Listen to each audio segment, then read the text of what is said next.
بسم اللہ الرحمن الرحیم۔ پیارے دوستو، میرے چینل میں خوش آمدید۔ پیارے دوستو، اب حضرت موسیٰ علیہ السلام مصر سے نکل آئے اور سب سے قریب ترین علاقہ مدین کا آتا تھا۔ فرعون کی سلطنت سے باہر سب سے قریب آزاد علاقہ مدین تھا۔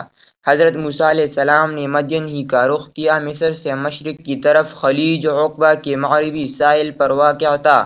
اس زمانے میں مصر سے مدین تک کوئی 8 دن کا سفر تھا۔ حضرت موسیٰ علیہ السلام نہایت بے سر و سامانی کے عالم میں گھر سے نکلے تھے۔ زاد راہ تک ساتھ نہ لے سکے تھے۔ خدا کے سوا اور کوئی سہارا نہ تھا۔ اسی پر بھروسہ کر کے چل پڑے اور دعا کی کہ پروردگار مجھے صحیح راہ پر ڈال دے، مجھے دشمنوں سے اپنی پناہ میں رکھ اور سلامتی کے ساتھ منزل مقصود پر پہنچا دے۔ منزل پر منزل طے کرتے آگے بڑھتے چلے گئے۔ آخر کار مدین کے کنویں پر پہنچے۔ دیکھا کہ بہت سے لوگ اپنے اپنے جانوروں کو پانی پلا رہے ہیں۔ لوگوں کے ہجوم سے ہٹ کر ایک طرف 2 لڑکیاں اپنے جانوروں کو روکے کھڑی ہیں۔ حضرت موسیٰ علیہ السلام تھوڑی دیر تک وہاں کھڑے یہ تماشا دیکھتے رہے۔ پھر ان لڑکیوں سے پوچھا، کیا بات ہے؟ تم اپنے جانوروں کو کیوں روکے کھڑی ہو؟ انہیں پانی پینے کے لیے آگے کیوں نہیں بڑھنے دیتی؟ لڑکیوں نے جواب دیا، مردوں کی بھیڑ میں گھس کر جانوروں کو پانی پلانا ہمارے بس کی بات نہیں۔ ہمارے والد نہایت ضعیف آدمی ہے، وہ تو یہ مشقت نہیں اٹھا سکتے۔ گھر میں ان کے سوا اور کوئی مرد نہیں، ناچار ہم ہی کو یہ کام کرنا پڑتا ہے۔ 1-2 دن کی بات نہیں، ہر روز کا کام ہے۔ اس لیے جب تک سب مرد اپنے اپنے جانوروں کو پانی پلا کر چلے نہیں جاتے، ہمیں انتظار کرنا پڑتا ہے۔ یہ سن کر حضرت موسیٰ علیہ السلام سے نہ رہا گیا۔ لڑکیوں کی بے بسی پر ان کا دل کڑا۔ انہوں نے سوچا کہ یہاں تو وہی معاملہ ہو رہا ہے کہ جس کی لاٹھی اسی کی بھینس، طاقتور کمزوروں کو دبا رہے ہیں اور انہیں اپنے حق نہیں لینے دیتے۔ مجھے کمزوروں کی مدد کرنی چاہیے۔ چنانچہ ہمت کر کے آگے بڑھے اور ان لڑکیوں کے جانوروں کو پانی پلا دیا۔ لڑکیاں اپنے جانوروں کو لے کر خوشی خوشی گھر کی طرف روانہ ہو گئی۔ اس کام سے فارغ ہو کر حضرت موسیٰ علیہ السلام قریب ہی ایک سائے کی جگہ سستانے کے لیے جا بیٹھے۔ سفر کی تھکان اور بھوک اور پیاس کی شدت سے نڈال ہو رہے تھے۔ چاہتے تھے کہ کہیں سے کھانے کو کچھ ملے تو پیٹ بھرے۔ اس سے زیادہ اس بات کی فکر تھی کہ کوئی ٹھکانہ میسر آئے یا کوئی ہمدرد ملے جس کی پناہ میں رہ سکے۔ خدا تعالیٰ سے ایک بار دعا کی، پروردگار میں تجھی سے رہنمائی اور مدد کی درخواست کرتا ہوں، میرے حال پر رحم فرما۔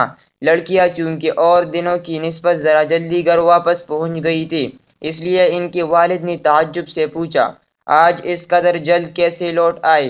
کیا آج دوسرے چرواہے پانی پلانے نہیں آئے تھے یا اور دنوں سے کم آئے تھے؟ لڑکیوں نے سارا ماجرا کہہ سنایا۔ لڑکیوں کے والد ایک نیک اور برگزیدہ بندے تھے۔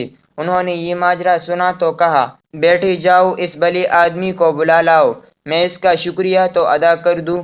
چنانچہ تھوڑی دیر کے بعد ایک لڑکی شرم و حیا سے آنکھیں نیچے کیے حضرت موسیٰ علیہ السلام کے پاس پہنچی اور کہا کہ ہمارے والد صاحب آپ کو یاد کر رہے ہیں تاکہ آپ کا شکریہ ادا کریں۔ ہم پہلے ہی بتا چکے ہیں کہ وہ بہت ضعیف ہے، ورنہ وہ خود لینے آتے۔ حضرت موسیٰ علیہ السلام نے سوچا کہ میں نے بھی ابھی بڑی عاجزی کے ساتھ اللہ تعالیٰ کی جانب میں جو درخواست کی تھی وہ پوری ہوتی نظر آتی ہے۔ چنانچہ وہ اس لڑکی کے ہمراہ چل پڑے۔ نیک دل میزبان نے ان کا پرتپاک خیر مقدم کیا، انہیں کھانا کھلایا اور اس کے بعد ان کا حال دریافت کیا۔ حضرت موسیٰ علیہ السلام نے اول سے آخر تک پوری رام کہانی سنا دی۔ اس پر انہوں نے انہیں تسلی دی اور کہا، خدا کا شکر ادا کرو کہ تمہیں ظالموں کی نیچے سے چھٹکارا مل گیا، اب خوف کو دل سے نکال دو۔ حضرت موسیٰ علیہ السلام ان کے ہاں چند روز مہمان رہے۔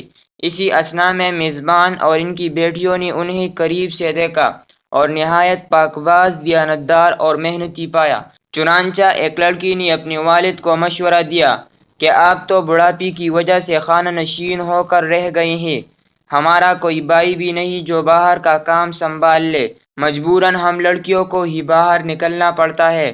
ہمارا یہ مہمان تنو نوجوان ہے، ہر قسم کی محنت مشقت کر سکتا ہے، ویسے بھی بھروسے کا آدمی معلوم ہوتا ہے، چند روز سے ہمارے ہاں مہمان ہے، اسی دوران میں اس نے ہماری طرف آنکھ اٹھا کر بھی نہیں دیکھا۔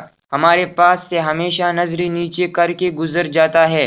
کنویں پر پانی پلانے میں اس نے جس طرح ہماری مدد کی تھی، اس سے اس کی شرافت ظاہر ہے۔ آپ اسے ملازم رکھ لیجئے، نہایت موزوں آدمی ہے، ضرورت مند بھی معلوم ہوتا ہے، رضامند ہو جائے گا۔ والد نے بیٹی کے مشورے پر غور کرنے کے بعد سوچا کہ جوان بیٹیوں والے گھر میں ایک اجنبی نوجوان کا رہنا مناسب معلوم نہیں ہوتا۔ آدمی شریف اور مہذب ہے اور اچھے خاندان کا بھی ہے، کیوں نہ اسے داماد بنا کر گھر میں رکھا جائے۔ یہ رائے قائم کرنے کے بعد انہوں نے حضرت موسیٰ علیہ السلام سے کہا، اے عزیز مہمان، میں بوڑھا آدمی ہوں، میرے کوئی بیٹا نہیں جو میری جائیداد کا انتظام سنبھال لے، بس 2 بیٹیاں ہیں، انہیں گھر کا سارا کام کرنا پڑتا ہے، مجھے کسی مددگار کی ضرورت ہے۔ اگر تم 8 سال میرے پاس رہ کر گھر کے کام کاج میں میرا ہاتھ بٹانے کا وعدہ کرو تو میں اپنی ایک بیٹی کا نکاح تمہارے ساتھ کر دینے کے لیے تیار ہوں۔ اس رشتے سے میری عرض یہ ہے کہ مجھے کوئی سہارا مل جائے۔ اگر تم یہ ذمہ داری سنبھالنے کے لیے تیار ہو اور شادی کے فوراً بعد اپنی بیوی کو ساتھ لے کر چلے جانے کا ارادہ نہیں رکھتے تو یہ رشتہ ہو سکتا ہے۔ دیکھو تمہیں کم از کم 8 سال میرے پاس رہنا ہوگا اور چاہو تو 10 سال پوری کر دینا۔ حضرت موسیٰ علیہ السلام خود بھی کسی ٹھکانے اور سہارے کی تلاش میں تھے۔ انہیں یہ تجویز پسند آئی، بولے، مجھے یہ شرط منظور ہے، میں کم سے کم 8 سال اور ہو سکا تو 10 سال آپ کے ہاں ٹھہروں گا اور گھر کے کاروبار اور جائیداد کے انتظام میں آپ کا ہاتھ بٹاؤں گا۔ میں یہ عہد خدا کو حاضر کر کے کر رہا ہوں۔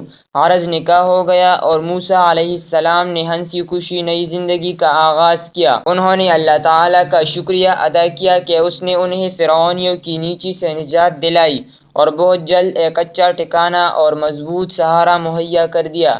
چونکہ اللہ تعالیٰ حضرت موسیٰ علیہ السلام کو نبوت عطا فرمانے والے تھے، اس لیے انہیں ایک نیک اور برگزیدہ بندی کی صحبت میں رکھ کر ان کی روحانی تربیت کا انتظام فرمایا اور نبوت کے منصب کی ذمہ داریاں سنبھالنے کے لیے تیار کیا۔ اگر آپ لوگوں کو یہ ویڈیو اچھی لگی ہو تو میرے چینل کو سبسکرائب کریں تاکہ اس طرح کی اسلامی ویڈیوز آپ لوگوں تک پہنچ سکے۔